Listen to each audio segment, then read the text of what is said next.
हे guys, how are you? Study simplified या free Marathi education चॅनलवर तुमचं पुन्हा एकदा मनापासून स्वागत. मी किशोर गोरे. मित्रांनो, आजच्या लेक्चरमध्ये आज आपण राष्ट्रीय आरोग्य धोरण 2017 विषयी त्याच्यामध्ये कुठल्या तरतुदी केलेल्या आहेत आणि त्याची वैशिष्ट्ये काय हे आपण सविस्तर पाहणार आहोत. आणि आजचं जे लेक्चरमधलं जे इन्फॉर्मेशन असणार आहे ती इन्फॉर्मेशन मी सगळी नॅशनल हेल्थ पॉलिसी 2017 हे जे डॉक्युमेंट आहे ministry of health and family welfare government of India या डॉक्युमेंटमधून कलेक्ट केलेली. So let us start. राष्ट्रीय आरोग्य धोरण 2017 नॅशनल हेल्थ पॉलिसी 2017. तर मित्रांनो, या धोरणाला 15 मार्च 2017 रोजी आपल्या मंत्रिमंडळानं मंजुरी दिली. आता या धोरणाचं मेन उद्दिष्ट काय होतं ते पाहूया. तर सर्व क्षेत्रातील नियोजित धोरणामार्फत आरोग्य सुविधांची स्थिती सुधारणे आणि विस्तृत अशा प्रतिबंधात्मक, संवर्धनात्मक, गुणकारी आणि पुनर्वसन सेवा सार्वजनिक आरोग्य क्षेत्रामार्फत गुणवत्तापूर्ण तसेच लक्ष केंद्रित पुरवणं हे या धोरणाचं उद्दिष्ट होतं. आता हे जे राष्ट्रीय आरोग्य धोरण 2017 आहे त्याच्या आधी ही आरोग्य धोरणं आपल्या भारत शासनाने घोषित केली होती. तर आपण त्याच्याविषयी थोडक्यात हिस्ट्री पाहूया. तर पहिलं राष्ट्रीय आरोग्य धोरण जे होतं ते 1983 ला घोषित केलं होतं. हे का ह्याच्या पाठीमागलं कारण असं होतं की 1978 मध्ये अल्माटा डिक्लेरेशन झालं होतं. अल्माटा डिक्लेरेशन जे होतं ते प्रायमरी हेल्थ केअरसाठी होतं. सो व्यवस्थित लक्षात ठेवा, या गोष्टी मेल्समध्ये विचारतात. ओके, जे अल्माटा डिक्लेरेशन होतं, अल्माटा म्हणजे अल्माटी जे शहर आहे ते कझाकिस्तानमध्ये येतं.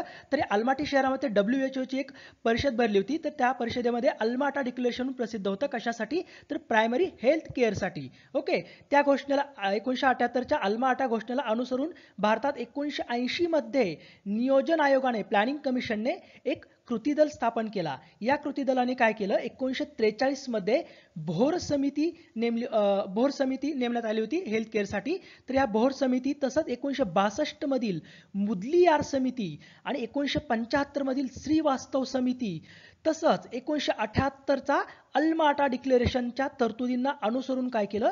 1983 मध्ये पहिले राष्ट्रीय आरोग्य धोरण तयार केलं. कारण अल्माटा डिक्लेरेशनमध्ये असं म्हटलं होतं की पहिल्यांदा जी हेल्थ फॉर ऑल, सगळ्यांसाठी जे हेल्थ केअर घ्यायची होती ती पहिल्यांदा डेव्हलपिंग कंट्रीजनी याच्यासाठी काय करायचं होतं?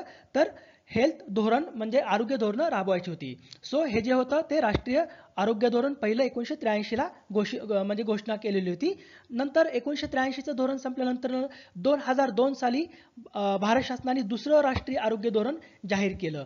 ओके, तर आता आपण राष्ट्रीय आरोग्य धोरण 2017ची ठळक वैशिष्ट्ये पाहूया डिटेलमध्ये. ओके, पहिलं म्हणजे सरासरी आयुर्मान आणि आरोग्यदायी जीवनासाठी या धोरणामध्ये काय तरतुदी केलेल्या ते पाहूया. तर 2025 सालापर्यंत हे जे एअर दिलेले आहेत 2025, हे एअर व्यवस्थित लक्षात ठेवा, एक्झामच्या दृष्टिकोनातून खूप महत्त्वाचे आहेत. 2025 सालापर्यंत देशातील सरासरी आयुर्मान म्हणजे लाईफ एक्सपेक्टन्सी 67.5 वर्षावरून वाढून 70 वर्ष एवढी करायची. कधीपर्यंत? 2025 पर्यंत. म्हणजे सध्या जी माणूस जो जगतो, जे जगण्याची वर्ष आहे सरासरी वर्ष, ती 67.5 वर्ष एवढीच आहेत भारतामध्ये.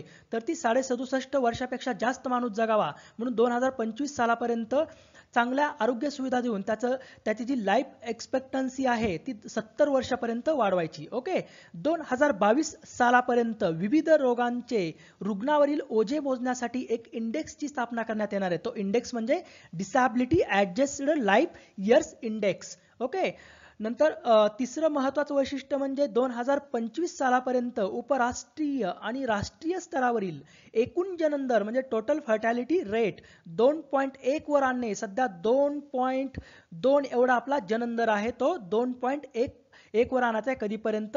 तर 2025 सालापर्यंत. आता वयानुसार मृत्यूदराबद्दल काय याच्यामध्ये तरतूद करून ठेवलेल्या आहेत ते पाहूया. तर 2025 सालापर्यंत 5 वर्षाखालील बालमृत्यूदर जो आहे, तो बालमृत्यूदर म्हणजे काय? तर प्रति 1000 जन्मांमागे किती बालकं मरतात, तो म्हणजे बालमृत्यूदर कुठपर्यंत आणायचा आहे? तर 23 पर्यंत आणायचा आहे 2025 सालापर्यंत.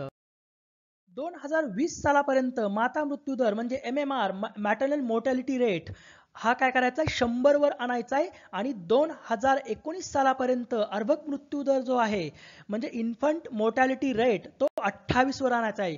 MMR माता मृत्यूदर म्हणजे काय असतो? तर एका वर्षात 1,00,000 जीवित जन्मांमागे मृत्यू पावलेल्या मातांची संख्या म्हणजे माता मृत्यू दर. तर इन्फंट मॉर्टॅलिटी रेट जो अर्भक मृत्यू दर असतो तो काय असतो, तर 1 वर्ष वयापर्यंतचं मूल जे की एका वर्षात 1,000 जीवित जन्मांमागे मृत्यू पावणाऱ्या शिशूंची किंवा अर्भकांची संख्या म्हणजे काय असतं, तर शिशु मृत्यूदर किंवा अर्भक मृत्यूदर म्हणतात. ओके, तो काय करायचा आहे, माता मृत्यूदर 100 वर आणायचा आहे आणि अर्भक मृत्यूदर 28 वर आणायचा आहे 2020 सालापर्यंत. नंतर 2025 सालापर्यंत नवजात मृत्यूदर म्हणजे NMR म्हणजे निओनताल मॉर्टॅलिटी रेट जो आहे तो 16 वर आणायचा आहे. तर मृत बालक जन्म एक अंकी आकड्यात आणायचा आहे. ओके, सो रोगांचा होणारा प्रघात आणि प्रादुर्भाव कमी करण्यासाठी या धोरणामध्ये कोणत्या तरतुदी आहेत ते पाहूया. तर 2020 सालापर्यंत HIV एड्स बाबतचे जागतिक उद्दिष्ट 90-90-90 पर्यंत गाठायचे आहे. म्हणजे कसं 90%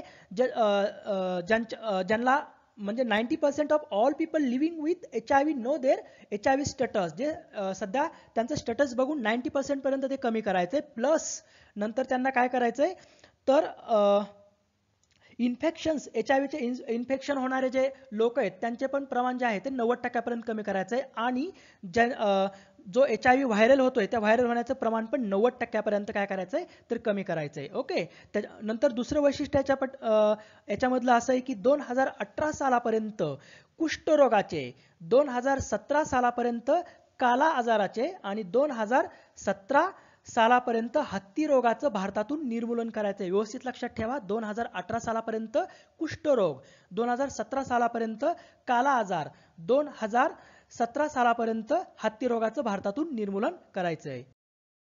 2025 सालापर्यंत देशातून क्षयरोगाचं निर्मूलन करण्यासाठी नवीन रोग्यांचा बरे होण्याचा जो दर आहे तो 25% न्यायचा आहे. तसंच नवीन रुग्ण तयार होऊ नयेत यासाठी प्रयत्न करायचे आहेत.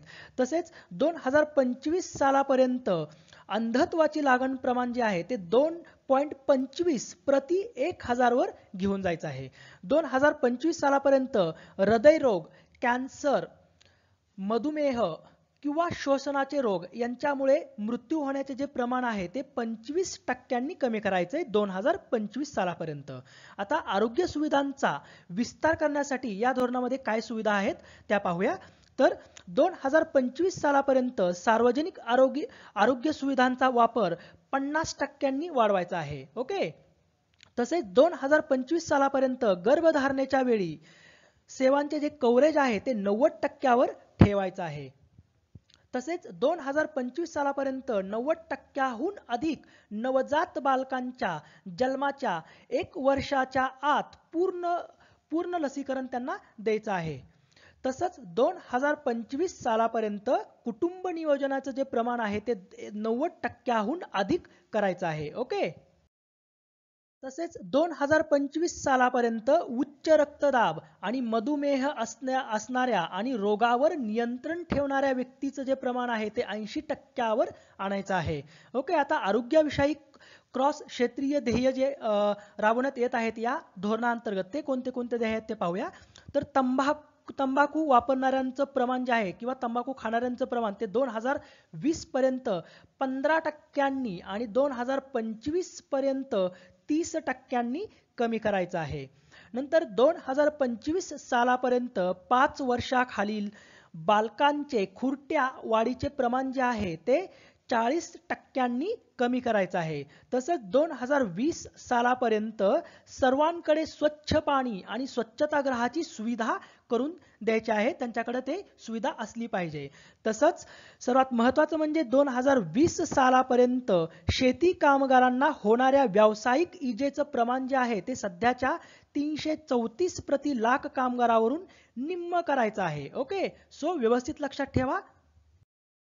तर आता आरोग्य सुविधा सुधारवण्यासाठी जी आर्थिक तरतूद केलेली आहे ते आर्थिक तरतुदी काय काय ते पाहूया. हेल्थ फिनान्स, तर 2025 सालापर्यंत सकल देशांतर्गत उत्पन्नातील म्हणजे GDP ग्रॉस डोमेस्टिक प्रोडक्ट मधील सार्वजनिक आरोग्य सुविधांवर केला जाणारा जो खर्च आहे तो सध्याच्या 1.15% वरून 2.5% पर्यंत करायचा आहे 2025 सालापर्यंत. तसंच 2020 सालापर्यंत राज्य सरकारांचा आरोग्यावरील खर्च जो आहे तो त्यांच्या अर्थसंकल्पीय तरतुदीच्या 8%हून अधिक करायचा आहे. ओके, व्यवस्थित लक्षात ठेवा. 2025 सालापर्यंत अल्पकालीन आरोग्य खर्चाला सामोरे जाणाऱ्या कुटुंबांचे प्रमाण जे आहे ते सध्याच्या प्रमाणापेक्षा 25% कमी करायचं आहे. आता हेल्थ इन्फ्रास्ट्रक्चर आणि ह्युमन रिसोर्स म्हणजे मानव संसाधनासाठी काय तरतुदी करण्यात आलेले ते पाहूया. तर 2020 सालापर्यंत देशातील उच्च प्राधान्य असलेल्या जिल्ह्यांतील डॉक्टर्स आणि आरोग्य कर्मचाऱ्यांची उपलब्धता जी आहे ती भारतीय सार्वजनिक आरोग्य मानकानुसार म्हणजे इंडियन पब्लिक हेल्थ स्टँडर्डनुसार ठेवायची आहे, जेवढी त्यांनी ठरवून दिलेले तेवढी. नंतर 2025 सालापर्यंत समुदाय आरोग्य सेवकांचे लोकसंख्येशी असलेले जे प्रमाण आहे ते मानांकापर्यंत आणायचे, जे त्या मानांकामध्ये ठरवण्यात आलेलं आहे ते. ओके, 2025 सालापर्यंत उच्च प्राधान्य असलेल्या जिल्ह्यातील प्राथमिक आणि उच्च प्राथमिक सेवांचा दर्जा वाढवायचा आहे. तर आता हेल्थ मॅनेजमेंट साठी काय इन्फॉर्मेशन या आरोग्य धोरणात दिलेली ती पाहूया. तर 2020 सालापर्यंत आरोग्य प्रणाली घटकांबाबतच्या माहितीचा जिल्हास्तरीय इलेक्ट्रॉनिक डेटाबेस तयार करून तो डेटाबेस व्यवस्थित राखणे. ओके, सो 2020 सालापर्यंत सार्वजनिक आरोग्याशी निगडित रोगांची रजिस्ट्री बनवणे तसेच आरोग्य निरीक्षण प्रणाली बळकट करणे. तसंच 2025 सालापर्यंत एकत्रित एकात्मिक आरोग्य माहिती आराखडा, आरोग्य माहिती देवाणघेवाण केंद्र आणि राष्ट्रीय आरोग्य माहिती नेटवर्क स्थापन करायचं आहे या 2017च्या आरोग्य धोरणा अंतर्गत. सो ही जी इन्फॉर्मेशन होती ती एक्झामच्या दृष्टिकोनातून खूप महत्त्वाची आहे. सो व्यवस्थित लक्षात ठेवा. सो हे जे लेसन आहे ते तुमच्या मित्रांपर्यंत जास्तीत जास्त मित्रांपर्यंत शेअर करा आणि स्टडी सिम्प्लिफाईड या चॅनलला सबस्क्राईब करायला विसरू नका. So thank you for watching this lesson. Have a good day.